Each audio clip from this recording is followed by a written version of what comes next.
मेष राशीच्या लोकांना हाही महिना खूप छान जाणार आहे. मागचे 2 महिने तुम्हाला छान गेले असतील बघा. हाही महिना आर्थिक सुबत्ता लाभेल, रखडलेली कामं पूर्ण होतील. जर काही असं वाटत असेल की खूप दिवस झाले हे काम माझं होत नाहीये, तर हे 2-3 महिने जे तुम्हाला चांगले गेले असतील ना, त्याच्यात हे झालं असेल. आता प्रमोशनच्या संधी आहेत. जर तुम्ही एखाद्या ठिकाणी नोकरी करताय तर नवीन काही ती जबाबदारी येणं, प्रमोशनच्या संधी, पगारवाढ, आर्थिक लाभ संभवतात. मेष रास किंवा मेष लग्न असेल तर. व्यवसायाच्या बाबतीत सुद्धा तसंच आहे. जर तुमचा व्यवसाय असेल, व्यवसायात भरभराट होईल, नवीन नवीन ग्राहक येणं, जर ग्राहकांची रांग लागणं, असं थोडंसं या 2 महिन्यात झालं असेल बघा तुमचं मेष रास किंवा मेष लग्न असेल तर.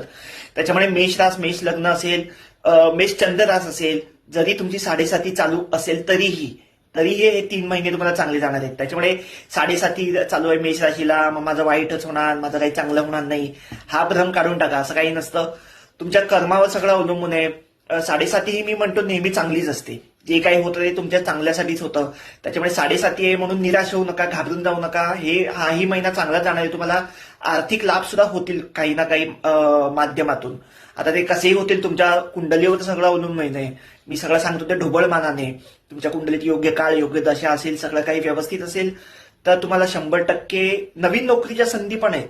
एक सांगायचं राहून गेलं, मेष रास किंवा मेष लग्न असेल तर त्यांना नवीन नोकरीच्या संधी सुद्धा आता या महिन्यात आहेत.